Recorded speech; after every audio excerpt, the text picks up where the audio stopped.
তো বন্ধুরা, আলিপুরদুয়ার থেকে এইমাত্র কামাখ্যা স্টেশনে নামলাম। রাত প্রায় 2:34 বাজে। তো এখন আমরা কামাখ্যা মন্দিরে রওনা দেব। এখান থেকে রওনা দিয়ে দিলাম অটো ধরে। আমরা কামাখ্যা স্টেশন থেকে সোজা কামাখ্যা মন্দিরে দিকে রওনা দিচ্ছি অটো ধরে। তো রাত প্রায় 2:34 বাজে, অনেক রাত হয়ে গেছে, তাই অন্ধকার দেখাচ্ছে। আর এই সাইডের ভিউগুলো দেখো, এখানে সাইডে অনেক পাহাড়ের এখানে বাড়ি টাড়ি। তো তখন ভোর হয়ে গেছে আর কি। এই দেখা যাচ্ছে ভিউটা, লাইট যা লাগছিল। আমার মোবাইলটা সেরকম একটা ভালো না, যার জন্য এতটা ক্লিয়ার নিতে পারিনি ভিউটা। তবু মানে জাস্ট বুঝার মতো আর কি একটু করেছি। এই আমরা পৌঁছে গেলাম এই জায়গাটায় স্টপেজে। এই অটো থেকে এখন নামবো আমরা। আর এখান থেকে কিছুটা হেঁটে গিয়েই এই নেমেছি। এবার এখান থেকে সোজা আমরা হেঁটে যাব, গিয়ে সেখানে হলো এই যে লাইন, অনেকে লাইনে দাঁড়িয়েছে। তো আমরা এখনও কিছু নেইনি। এখন এটা হচ্ছে টিকিট, টোকন। আর এখান থেকে টোকন দেবে। তো আমিও ফাইনালি একটা রেডি হওয়ার দিকে। তো এবার ওখান থেকে সোজা চলে এসে একটা ঝুড়ি, যেটা পুজো দেওয়া হয় মায়ের জন্য, এই ঝুড়ি নিয়ে এই যে লাইনে দাঁড়িয়েছি। এখান থেকে টিকিটটা নেব। টিকিটটা নিয়ে সোজা আমরা মন্দিরের দিকে রওনা দেবো। তো এখন লাইনে প্রচুর ভিড়।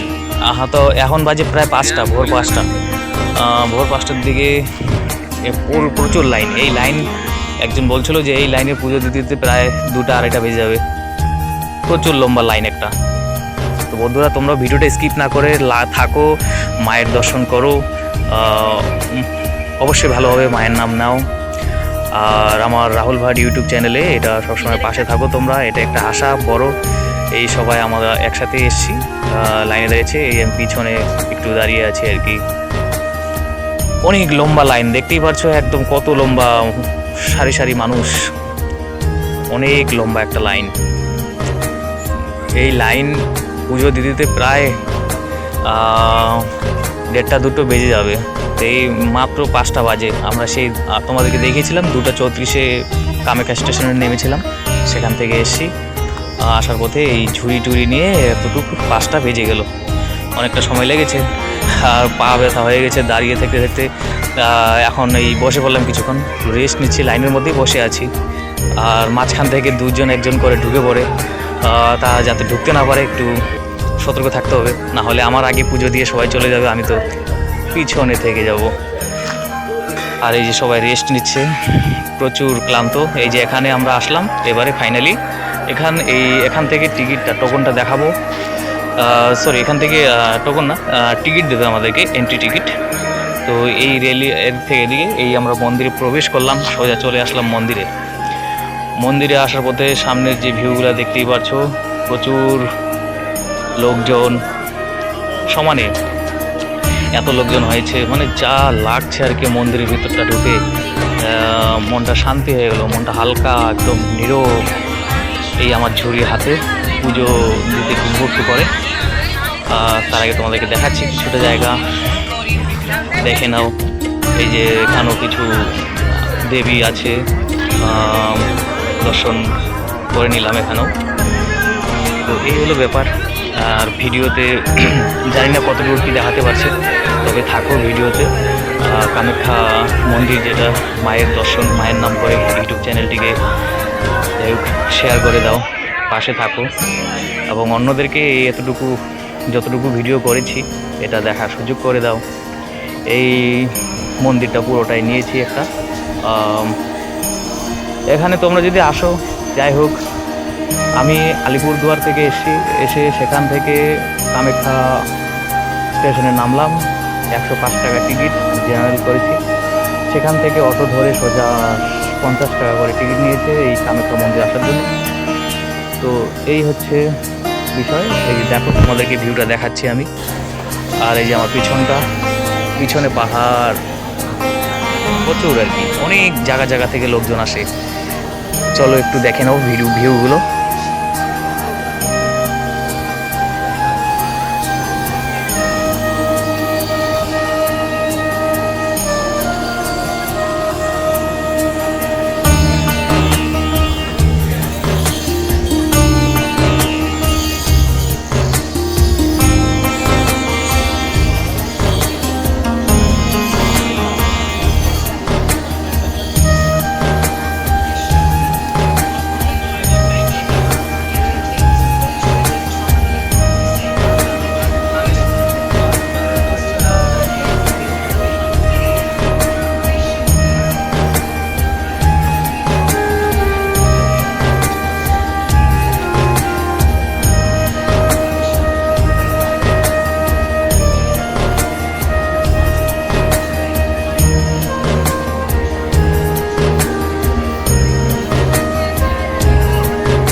তো বন্ধুরা, তোমাদেরকে যতটুকু পেরেছি কামাখ্যা মায়ের দেবী মন্দির দর্শন করিয়েছি। এখন এই আমরা চলে এসেছি আর কি উমানন্দ ঘাট, যেখানে ব্রহ্মপুত্র নদীর মাঝখানে একটি রয়েছে আমাদের ভোলেনাথের মন্দির। ওই যে টাওয়ারটা দেখা যাচ্ছে, ওটা হচ্ছে লিফটের টাওয়ার, ওখানেই মন্দিরটা আছে। আমরা এই ছোট্ট বোটে করে যাব সেই ভোলে বাবা হর হর মহাদেব সেই মন্দিরে। ওখানে গিয়ে পুজো টুজো দিয়ে আসবো। আর এখানে প্রায় 4টার মধ্যে বন্ধ করে দেয় আর কি। তো তোমরা যদি কেউ কখনো আসো তো 4টার আগে ঢুকতে হবে এখানে, কারণ এটা 4টার মধ্যে ঘাট বন্ধ করে দেয়, বেশিক্ষণ থাকে না। খুব সুন্দর জায়গা, একদম চারোদিকে এত ভালো লাগে, চারদিকে পাহাড়ে পাহাড়। এই যে আমরা ফাইনালি পৌঁছে গেলাম এখানে, পুজো টুজো দেওয়া শেষ। তো দেখা হচ্ছে পরের ভিডিওতে, ভালো থাকবেন।